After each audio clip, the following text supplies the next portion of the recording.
Hey guys, Brandon Willem, CCM Magazine. We are hanging out at the 65th Grammy nominee celebration here in Nashville, and we're with Keith and Kristyn Getty. And last night I was kind of researching for this event, and I'm looking at the Grammy site, and it says this is your first nomination. Is that real? First submission. We hadn't even submitted till this year. So it's kind of your fault. Yeah. That it was your first. We're kind of slightly, you were slightly overwhelmed by the whole thing, and very grateful. Excited to be here. It's fun. 1 for 1, and that's better than I thought. I thought they just kind of forgot you somehow. So let's talk about the album that's nominated, Confessio. Yeah.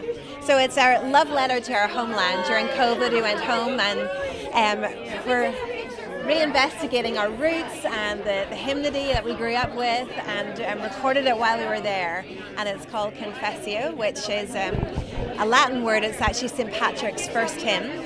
St. Patrick, patron saint of Ireland, and the inspiration very much behind so much of what we do.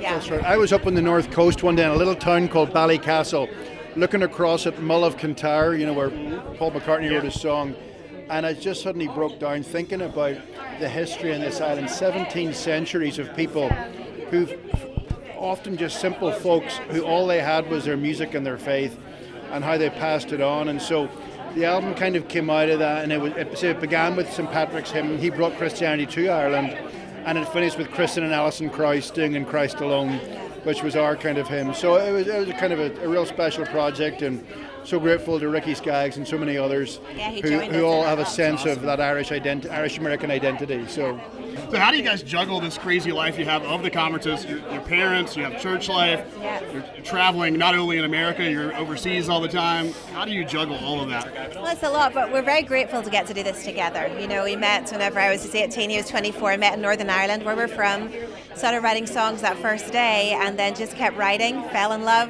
have had these babies, and love our life living here in America. And so I think being in this together has made it more possible. And then a phenomenal team around us. We have just a great bunch of people from the writing and creative side to the management and organization side, and we lean a lot on them. Absolutely, yeah. It's the core things first: your faith, your marriage, your kids, and your local church. And we've been going to the same church since the third week we arrived here. In Nashville, and then knowing what we do. I mean, it's all been about the hymn. It's all been about reinventing the hymn, rediscovering old hymns, and bringing those into fresh 21st century expressions. And as Kristyn said, we're so grateful both to the staff, because 4 o'clock every day our kids are come home and need us.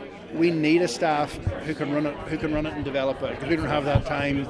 But also hugely grateful to the Recording Academy, who at first attempt gave us this extraordinary exposure to our music, but to centuries and centuries of this unbroken journey of Ireland to America, and how our music and faith overlaps. So I love it. Well, good luck. Are you going out to the show in California? Oh yeah. Oh yeah. That's awesome. Mostly just to get away and have time. Yeah, my sister and our assistant are taking care of the girls. We're taking a 4-day party with the girls at home. And we're going off for Awesome. Hopefully you're celebrating your first Grammy win right after the first nomination. Well, we're just excited to be there and to happy to get our photograph taken with Willie Nelson. It's probably his year. Yeah. I love it. See you guys. Thank you so much.